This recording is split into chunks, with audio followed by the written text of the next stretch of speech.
E aí, galera, tudo bem? Então, a missão agora é a correção da prova de língua portuguesa da PUC de 2025, que é restrita a quem faz o vestibular de medicina, tá?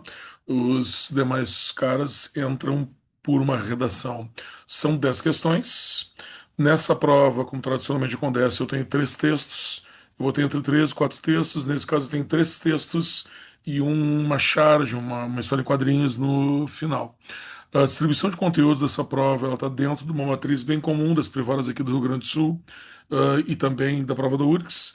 Nessa prova caíram crase em duas questões, referência de pronomes, incluindo os pronomes relativos, tempos verbais, pontuação e uma questão de nexos. Então, os conteúdos gramaticais eles perfazem assim, ó, vão estar envolvidos em 60% das questões. Também tem sido comuns cair junto com essas questões, além dessas questões, pelo menos uma questão de tipologia textual, aquele negócio de texto narrativo, dissertativo, descritivo ou injuntivo, aí já tem uma influência do Enem, e também eventualmente caem questões sobre gêneros textuais, biografia, notícia, reportagem, edital e aí editorial e aí por diante. Ok? Esse é o quadro, prova simples e bastante objetivo, cujo aproveitamento para quem faz para medicina, se tu quiser ganhar alguma coisa com ela, tem que ser tipo 9 ou 10. Mas é bem possível, fica tranquilo.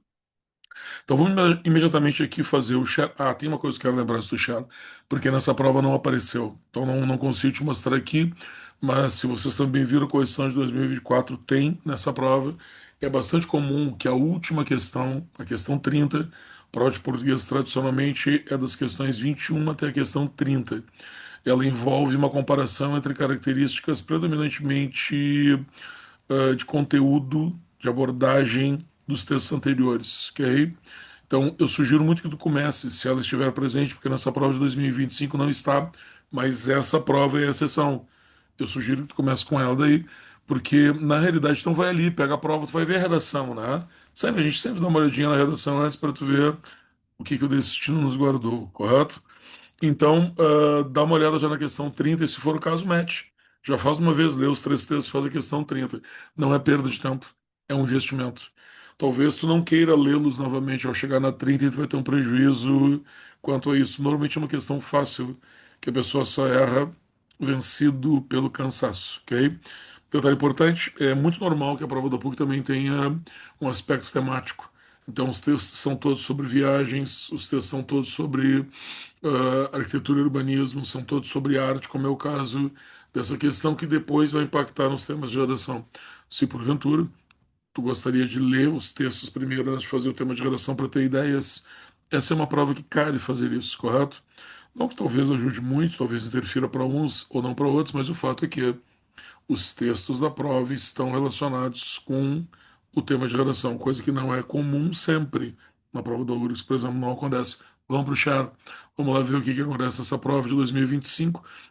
Começando essa seleção de textos sobre artes, com esse texto do controverso Monteiro Lobato, um texto que o próprio enunciado vai dizer que está relacionado com a Semana de Arte Moderna, um pouco antes, né? Os teus antecedentes. E o Monteiro Lobato publica um texto no jornal Estado de São Paulo, um artigo que é conhecidíssimo, né? Paranoia ou mistificação, criticando naturalmente criticando fortemente a obra da artista plástica, né? Nós começamos com uma questão de crase. Vamos começar com essa de crase primeiro aí, em que diz assim, eu não vou ler os textos. Tu te lembra, esqueci de ler esse aviso antes de começar a correção. Isso é uma aula de correção, correto? Então eu suponho que tu já tenha lido os textos. Pelo menos lido os textos. Não quiser fazer as questões, ok, pode fazer comigo aqui, mas os textos eu suponho que já tenha lido. Aqui, como se trata de lacunas, a gente vai ter que ver onde é que tem crase nas lacuninhas aqui. Na linha 11, tu tem o engrossar a pleiade. Pleiade é um conjunto, não te apavora com a palavra, não tem nada demais. Então seria assim, se tem apenas talento, vai engrossar o conjunto de satélites. Não tem crase aqui, porque esse pleiade, ou no masculino conjunto, é o objeto direto do engrossar, engrossar, engrossar alguma coisa, Não tem preposição, não pode ter crase. Fato que se repete na 13. Formado pelos que veem somente a natureza, ver alguma coisa, ver a natureza, ver o natural. É um objeto direto, não pode ser craseado também. E ao contrário, na 3, na terceira lacuna, na linha 14, interpretam-na à luz de teorias efêmeras, interpretam-na com a luz, através da luz, pela luz. Aí o elemento tem que ser proporcionado, justamente porque não é objeto direto, ele exerce uma função. O objeto direto já está morto aqui, ó, tá vendo? Ele exerce uma função que, não sendo objeto direto ou sujeito, vai ter que ser proporcionado. Módulo 15, lembra? Um módulo que faz um upgrade bem interessante sobre as questões de crase, né? E a 20, talvez a mais fácil delas, eu não posso ter crase depois de preposição, né? Então, com a luz de escândalo, é com o lume, com o fogo, com o facho, o A é só artigo. Então, a gente tem três artigos e apenas a linha 14 e o terceiro A, a gente vai ter crase, o gabarito aí é da letra C. Beleza? Muito bem. Vamos ver agora uma questão que mistura texto e um pouquinho de referência de pronomes, que é 22. Diz assim, ó, quanto o conteúdo da composição do texto é correto formar, o autor defende a efemeridade da arte. Aí tu só erra se não souber o que que é efemeridade. Bom, o cara mencionou um monte de artistas que são das antigas, que são eles que são os válidos. Os que veio depois são essa pleiade de satélites, ou seja, gravitam ao redor desses artistas que são mais importantes. Então, a arte não é efêmera para esse cara, para o Monteiro. Ela é duradoura, permanente, fixa, imóvel, correto? Conservadorzão. Então, tá errado primeiro. A tradição artística sustenta a pureza da arte. Tá aí a resposta do cara, né? O que vem depois nunca vai ter a pureza do original. Daí a crítica também para artista plástico. Na linha 14, o pronome na refere-se a outra espécie. Vou te mostrar aqui só de boa. Não pode ser, porque na linha 14 está vendo na, que é para a natureza, outra espécie formada pelos que veem normalmente a natureza e interpretam a natureza à luz de teorias efêmeras. E esse, a Escolas Rebeldes está colocado depois, nem teria como, né? Não faria sentido se referir a uma coisa que vem depois dela. E, já matando a letra D também, ó, a pleia de satélites que gravitam em torno daqueles sóis morredores não são as escolas rebeldes, que também estão colocados depois, né? São as pessoas que vão tentar imitar os grandes artistas fazendo uma arte conservadora que ele até aceitaria, mas não são os rebeldes. Não há uma oposição dessa pleiade. Os que gravitam são os que imitam e não os que se antepõem aos artistas mais conservadores. 23 agora é texto, texto mesmo, não tem erro nenhum ali na identificação. E eu quero o que não completa a frase. No artigo Monteiro Lobato, obviamente a letra A tem uma versão bem conservadora, só vale a arte antiga. Monteiro Lobato apoia os artistas seguidores dos mestres do passado. Essa que é a pleiade de satélites. Interpreta a arte dos rebeldes como decadência cultural. Vejam, é que não cabe. E naturalmente ele critica como decadência. Por isso que o nome é paranoia ou mistificação. O negócio é ruim porque o artista é louco ou porque ele está tentando te enganar, mistificando. E afirma que as artes rebeldes ameaçam as artes clássicas. Não, elas não ameaçam. Olha bem, olha bem como é que está na linha 19, que eu estou marcando no texto aqui, ó. São estrelas cadentes, brilham instantes, mas às vezes com a luz de escândalo e somem-se nas trevas de esquecimento. Não é uma ameaça. Tipo, olha bem, estrela cadente, brilha um instante, quer dizer que ela vai passar e não existe. Então não há ameaça, correto?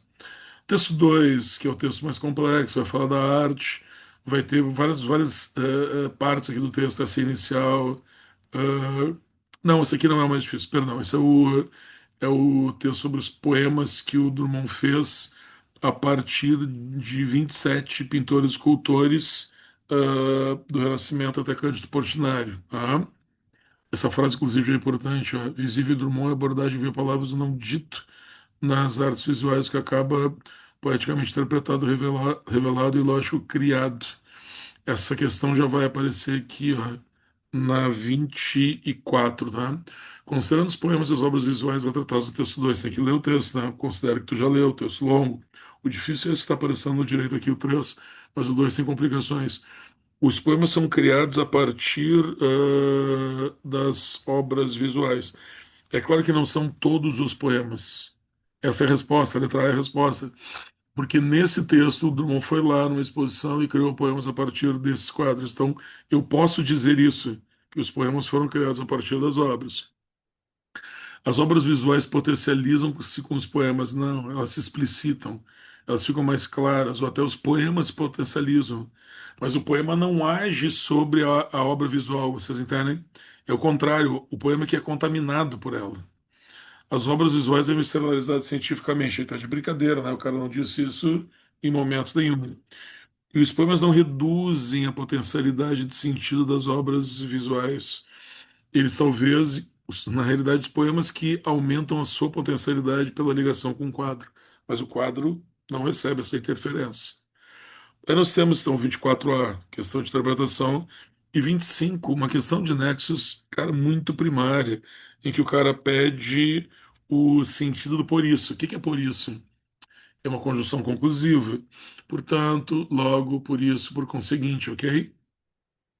Que também pode ser substituída por advérbios de modo como então, assim, consequentemente. Então, na realidade, o gabarito tem que ser letrado, não precisa nem ir para o texto. Lembra, módulo 13, nexos. Os nexos, eles não dependem do contexto, ao contrário, os nexos são o contexto. É o contexto que puxa do nexo seu sentido. É o nexo que inaugura a relação do sentido do contexto. Então, se por isso é conclusivo, vai ser conclusivo sempre. Como assim vai ser o seu sinônimo? A letra B, o porquê causal. No entanto, e não obstante, ambos dão ideia de negação, nem poderiam estar juntos ali. Beleza? Muito bem. Agora uma questão um pouquinho mais casca desse texto aqui, é 26, tá? A 26, o título do texto estabelece uma relação intertextual com a obra citada, o que vemos e o que nos olha, porque daí ele está falando dos quadros, e aqui no título ele diz assim, ó, o que vemos. Opa, peraí. É o texto mais de cima, perdão. Esse é o texto seguinte, o texto 3 que é o mais difícil. Essas questões são do texto 2 que está aqui em cima, que é o que vemos e o que nos fala. Ele troca o olha do quadro para o fala do poema, correto? Então tá certa a primeira da 26. Agora dois. Segundo Drummond, as palavras são de ordem diferente das imagens visuais, portanto, são propícias à interpretação de obras. Primeiro, ó, as palavras são de ordem diferente das imagens visuais, portanto, são propícias à interpretação, mas ele não interpreta a obra, ele potencializa o poema, correto?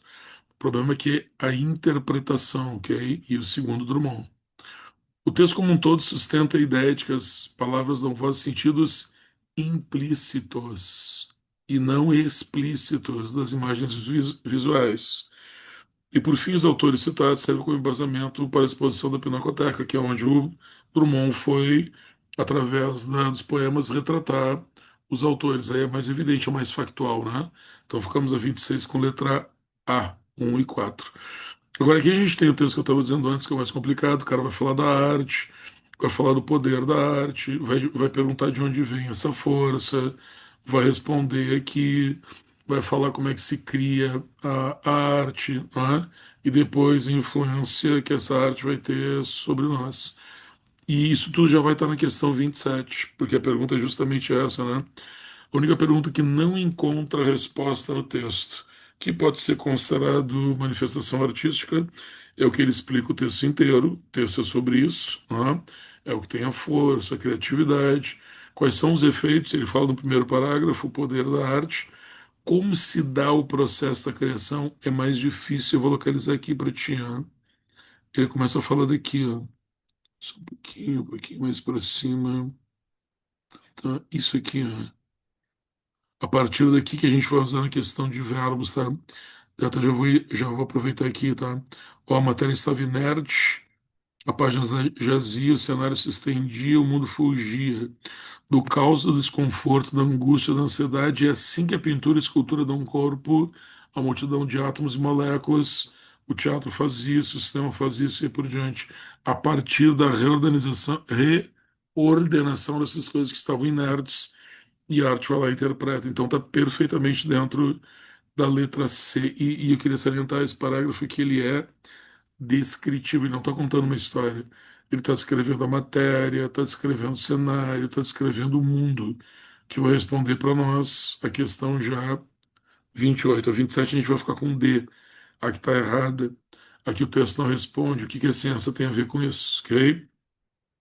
A 28 é a questão de termos verbais. Sempre cai na PUC, a PUC adora um verbo. A gente tem aqui, então, uma relação que é verbos conjugados como estava, jazia, estendia e fugia. Tá? O que que você tem que saber? Que está dentro do espectro de verbos, tá? Isso é pretérito imperfeito. Ok? Nós ficamos entre A e B, correto? Esse, tu vê que daí a explicação, ó, passagem de tempo na simultaneidade de estados, tudo pode ser resposta aqui, tá bem? Agora, o que eu vou fazer, o que eu vou usar para decidir a questão é A e B, narrativo ou descritivo, e o terceiro é descritivo, porque eu não tenho um conjunto de fatos, uma história, eu estou dizendo como estava a matéria, como estava o mundo e aí por diante. Texto predominantemente descritivo. Um detalhe importante que o texto descritivo ele pode estar no presente ou no seu correspondente no passado, que é o imperfeito. Se o texto realmente fosse narrativo, dificilmente eu teria o mesmo tempo verbal o tempo inteiro, correto? A tendência disso, então, é o texto ser narrativo, porque daí eu não tenho fato desenrolado, e sim a descrição. Beleza? Na 29, umas questões com umas coisas meio manhosas aqui, tá? Questão de aspectos gramaticais variados. Vai ter crase na um, pontuação na 2, referência de pronomes na 3, tá? Na primeira, no trecho assim que a pintura e a escultura dão corpo a multidões de átomos e moléculas, ele escreveu aqui, ó, a multidões. Vocês, vestibulantes profissionais, devem saber que não tem crase ali por causa do singular e do plural. O A está no singular e a multidões está no plural. Então não pode ter crase, não tem artigo ali. Que é justamente o que ele modifica aqui. As multidões agora com o artigo. Como é que eu sei que tem artigo aqui, professor? Porque tem um S aqui, ó. As multidões, correto? Então, fatalmente, ao colocar o artigo junto à preposição que já vinha desse verbo dar corpo a alguém, então eu vou ter que ter crase. Essa primeira está certa. Mas na segunda, a arte oferece, claro, alívio e prazer. Malandrinha, tirou esse claro daqui, ó, que estava entre o verbo e o alívio, entre o verbo e o objeto direto, e colocou para frente. Claro, a arte oferece. Isso não muda, não é o suficiente para mudar o sentido, tá? Mas ele deixou uma vírgula aqui, ó. Cara, porque adora isso, né? Não, não reclama porque eu tô te avisando. Famoso, eu avisei. Ou ainda, eu já sabia, correto? Essa vírgula entre oferece e o alívio agora está entre o verbo e o complemento. Pode ter vírgula ali, entre o verbo e o objeto direto. Então a 2 está errada. E um clássico agora de perguntas de português, o pronome relativo que, na linha 43, poderia ser substituído por onde? Só se lá na linha 43, esse que aqui sublinhado tivesse se referindo ao local. E aí a frase é assim, ó, termo médico que indica purgação e cura, que no caso da arte é feita, então, se é feita é a cura, não é onde, né? Cura não é lugar para tu usar onde, pelo amor de Deus.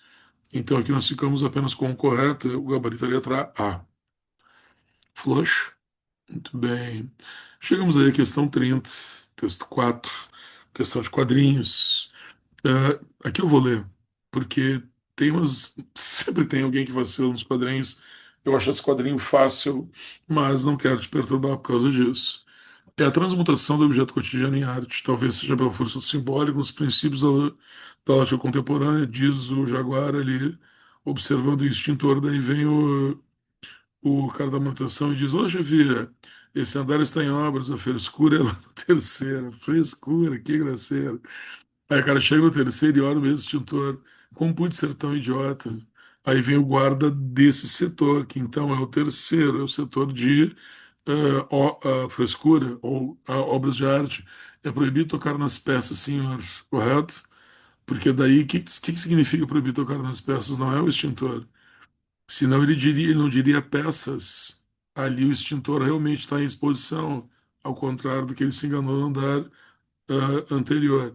Então vamos ver, no primeiro quadrinho, personagem visitante, Deixa eu botar o quadrinho de novo, acho que é, se quiser ficar acompanhado e parar.